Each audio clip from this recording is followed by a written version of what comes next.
Hello प्यारे बच्चों, स्वागत है आप सभी का आपके अपने YouTube चैनल में। तो इस वीडियो में कक्षा 10 विज्ञान और विज्ञान में आज का चैप्टर नंबर 12 है प्रमुख प्राकृतिक संसाधन। तो इस चैप्टर का जो फर्स्ट पार्ट है वो हम इस वीडियो के अंदर पढ़ने वाले हैं। और इससे पहले मैंने चैप्टर 1 से चैप्टर 11 तक कंप्लीट करवा रखे हैं, तो उनका लिंक आपको डिस्क्रिप्शन में मिल जाएगा। वहां जाकर आप उन चैप्टर को भी अच्छे से पढ़ सकते हैं। और ये आपके नोट्स हैं, तो इनको आप साथ साथ में लिख भी सकते हैं या आप इनको परचेज भी कर सकते हैं। तो ये चैप्टर आपके टोटल 4 नंबर का आता है एग्जाम में, यानी इस अध्याय से आपके बोर्ड एग्जाम में एक प्रश्न आता है, वो अति लघुत्रात्मक आता है जो आपके 1 मार्क्स का आता है। और दूसरा जो प्रश्न आता है एग्जाम में वो आपके लघुत्रात्मक आता है जो आपके 3 मार्क्स का पूछा जाता है। तो वीडियो शुरू करने से पहले आप सभी से मेरी एक रिक्वेस्ट है, यदि अभी तक आपने हमारे चैनल को सब्सक्राइब नहीं किया है तो सब्सक्राइब कर लीजिए और साथ में बेल आइकन को प्रेस कर लीजिए। अगर आपका मैथ, फिजिक्स, केमिस्ट्री और बायोलॉजी के किसी क्वेश्चन में डाउट है तो आपको उस क्वेश्चन का फोटो खींचकर उसको क्रॉप करके सेंड करना है। तुरंत वीडियो सॉल्यूशन के साथ आपको आपका आंसर मिल जाएगा। और आप class 6 to 12 NEET, IIT, JEE mains और एडवांस की भी तैयारी कर सकते हैं। तो अभी डिस्क्रिप्शन में जाइए और डाउटनेट के इस एप्लीकेशन को डाउनलोड कीजिए। डाउट हो तो डाउटनेट करो। आप 8400 400 400 इस नंबर पर भी आप अपने क्वेश्चन का फोटो क्रॉप करके सेंड कर सकते हैं। वहां पर भी आपको आपके क्वेश्चन का आंसर वीडियो सॉल्यूशन के साथ मिल जाएगा। तो इस चैप्टर का जो फर्स्ट टॉपिक है प्राकृतिक संसाधन का तात्पर्य, यानी प्राकृतिक संसाधन है उसका क्या अर्थ होता है, उसका क्या अभिप्राय होता है। तो मनुष्य के प्रत्यक्ष या अप्रत्यक्ष रूप से उपयोग में आने वाली हर वस्तु क्या कहलाती है? संसाधन कहलाती है। अब जो प्राकृतिक संसाधन हैं उनके प्रकार, तो प्राकृतिक संसाधनों को 3 भागों में वर्गीकृत किया गया है, बांटा गया है। जिसमें पहला भाग है आपके विकास और प्रयोग के आधार पर संसाधन, और सेकंड है आपके उद्गम या उत्पत्ति के आधार पर संसाधन, और तीसरा है आपके भंडारण या वितरण के आधार पर संसाधन। तो सबसे पहले है विकास और प्रयोग के आधार पर प्राकृतिक संसाधन। तो विकास और प्रयोग के आधार पर प्राकृतिक संसाधन है वो निम्नलिखित 2 प्रकार के होते हैं। जिसमें पहला प्रकार आपके वास्तविक संसाधन है और दूसरा प्रकार आपके संभाव्य संसाधन है। तो वास्तविक संसाधन किसे कहते हैं?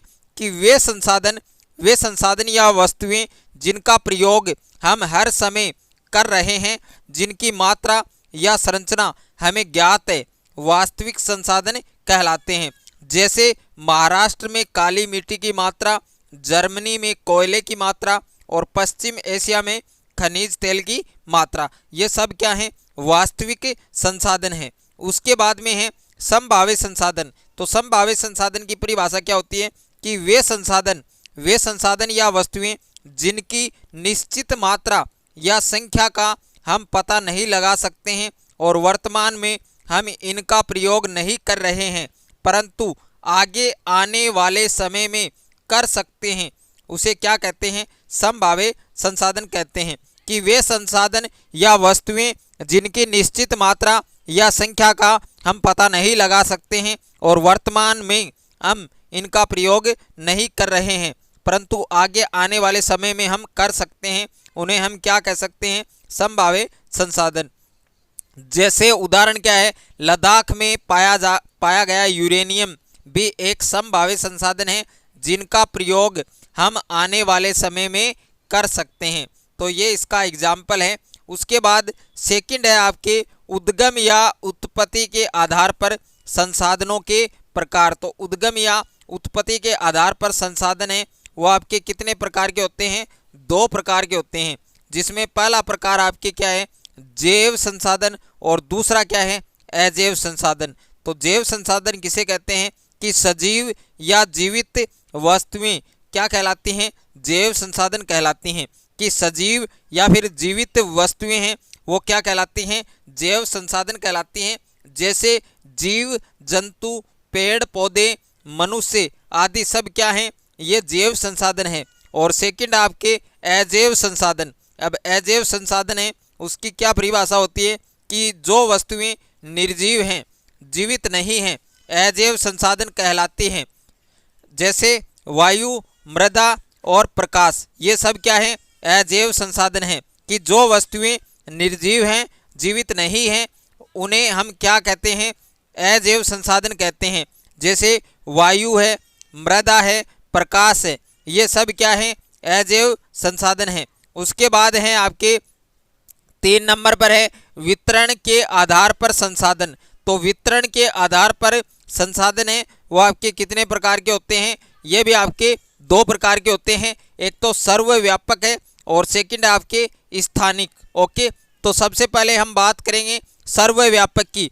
जो वस्तुएं सभी जगह पाई जाती हैं तथा आसानी से उपलब्ध हो जाती है क्या कहलाती है, सर्वव्यापक संसाधन कहलाती है। उदाहरण है आपके वायु आदि कि जो वस्तुएं सभी जगह पाई जाती हैं और आसानी से उपलब्ध हो जाती हैं सर्वव्यापक संसाधन कहलाती हैं। उदाहरण के लिए वायु आदि। उसके बाद सेकंड है आपके स्थानिक।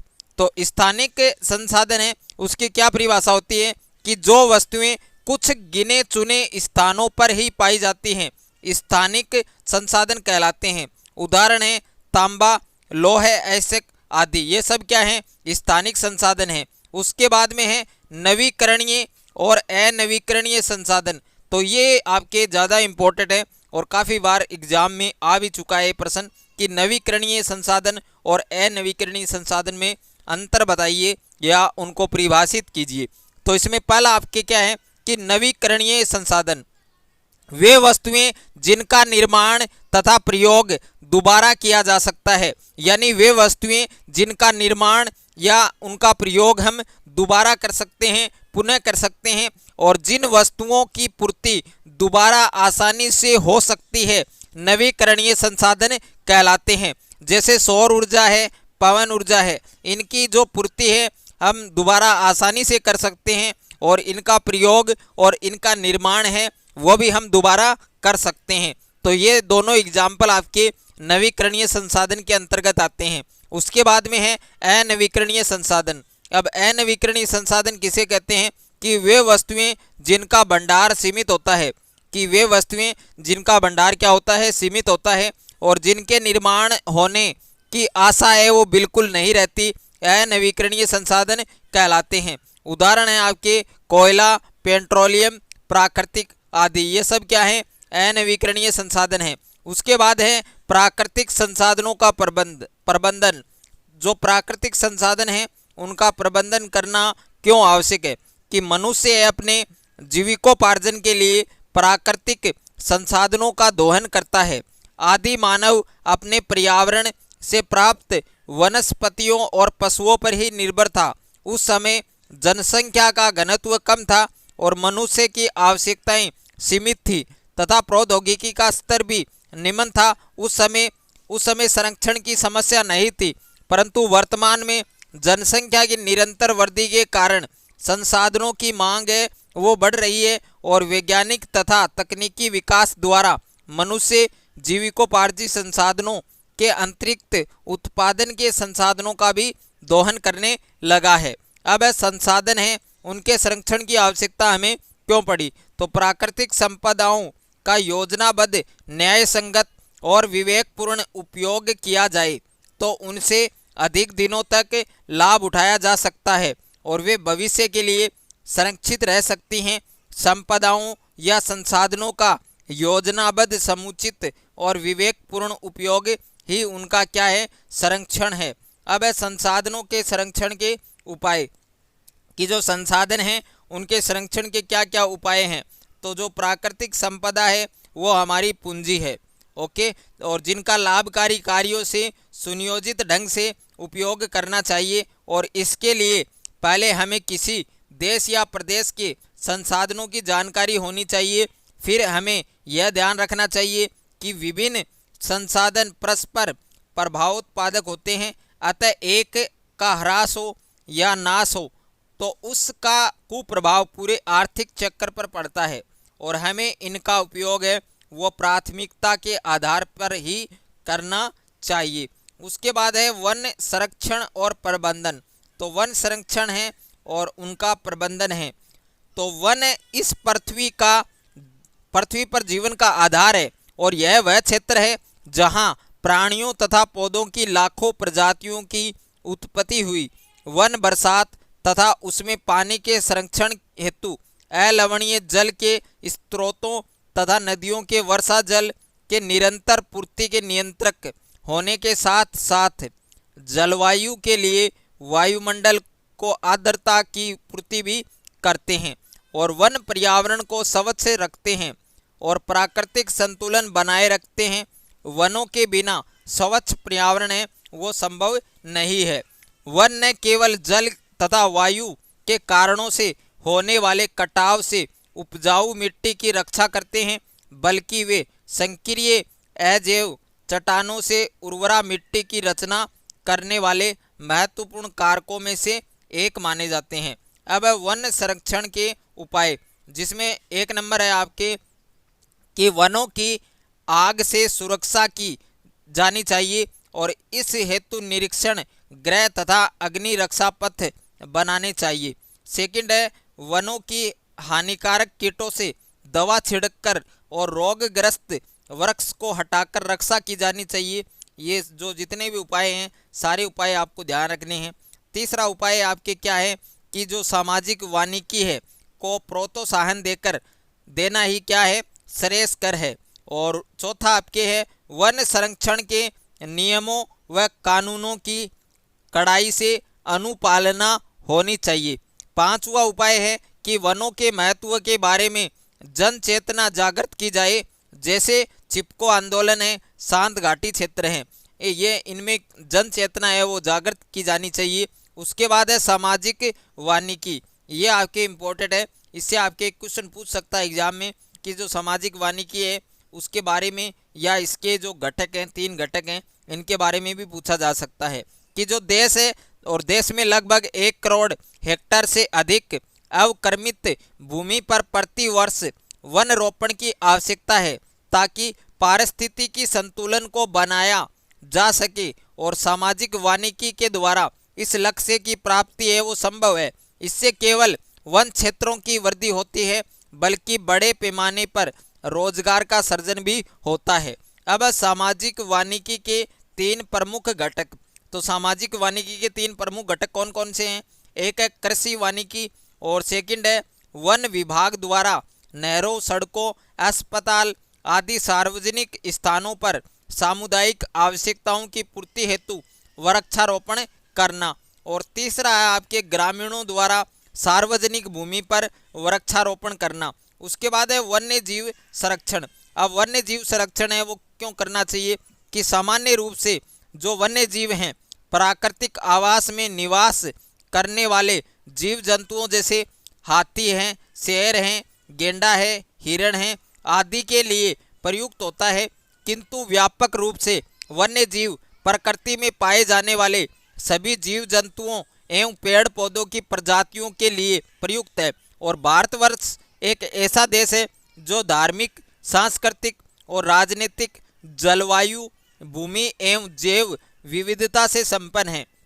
हमारे देश की भूमि का क्षेत्रफल संसार की भूमि के क्षेत्रफल की मात्रा 2% है, जबकि कुल जंतु जातियों में से 5% जातियां हमारे देश में ही पाई जाती हैं। उसके बाद में है वन्य जीवों के विलुप्त होने के कारण। तो वन्य जीवों के विलुप्त होने के कारण कौन कौन से हैं? जिसमें पहला कारण आपके क्या है कि प्राकृतिक आवासों का नष्ट होना। जो प्राकृतिक आवास है जहां पर वन्य जीव रहते हैं उनका नष्ट होना, कि वन्य जीवों के प्राकृतिक आवासों के नष्ट होने के अनेक कारण हैं। उनमें कुछ कारण हैं वो निम्नलिखित है, जिसमें पहला कारण है वन्य जीवों का अवैध शिकार, कि जो वन्य जीव हैं उनका अवैध शिकार होने लगा है। सेकंड है प्रदूषण और तीसरा है कि मानव तथा वन्य जीवों में संघर्ष होने लगा है। और प्राकृतिक, आनुवंशिक और मानव जनित कारण है। समुद्रों में तेल टैंकरों से तेल का रिसाव समुद्री जीवों के आवास को नष्ट कर रहा है। ये सब वन्य जीवों के विलुप्त होने के कारण हैं। उसके बाद में है विश्वव्यापी चेतना के कारण, जो अंतर्राष्ट्रीय स्तर पर 1968 में प्रकृति संरक्षण के लिए अंतर्राष्ट्रीय संस्था बनाई गई IUCN, जिसका पूरा नाम क्या है? International union for conservation of nature. Okay, और उसका गठन हुआ IUCN के द्वारा विलुप्ति के कगार पर पहुंच गई। और जो प्रजातियां हैं उनको एक पुस्तक में संकलित किया गया जिसे लाल आंकड़ा पुस्तक या रेड डाटा बुक कहा जाता है। और जो IUCN है ये एक संस्था है और इसमें निम्नलिखित 5 प्रजातियों को परिभाषित किया गया जिन्हें संरक्षण प्रदान करना है, जिसमें पहली प्रजाति क्या है, विलुप्त प्रजातियां। और वे प्रजातियां जो संसार से विलुप्त हो गई हैं और विलुप्त जातियों की श्रेणी में रखी गई हैं, जैसे डायनासोर, राइनिया आदि, ये सब क्या हैं, विलुप्त प्रजातियां हैं। सेकंड है आपके संकटग्रस्त प्रजातियां। ये वे प्रजातियां हैं जिनके संरक्षण के उपाय नहीं किए गए तो वे निकट भविष्य में समाप्त हो जाएंगी, जैसे गेंडा, गोडावण वगैरह आदि, ये सब संकटग्रस्त प्रजातियां हैं। उसके बाद 3 नंबर पर है सभेदय प्रजातियां। ये वे प्रजातियां हैं सो शीघ्र ही संकटग्रस्त होने की स्थिति में हैं। उसके बाद 4 नंबर पर जो प्रजातियां हैं दुर्लभ प्रजातियां। ये वे प्रजातियां हैं जिनकी संख्या विश्व में बहुत कम है और निकट भविष्य में संकटग्रस्त हो सकती हैं और ये सीमित क्षेत्रों में पाई जाती हैं, जैसे हिमालयी भालू, विशाल पांडा आदि, ये सब क्या हैं, दुर्लभ प्रजातियां हैं। उसके बाद 5 नंबर पर हैं अपर्याप्त ज्ञात प्रजातियां। ये वे प्रजातियां हैं जो पृथ्वी पर हैं किंतु इनके वितरण के बारे में अधिक पता नहीं है, अधिक जानकारी नहीं है। वन्य जीवन के संरक्षण की दृष्टि से कुछ संरक्षित क्षेत्र स्थापित किए गए हैं।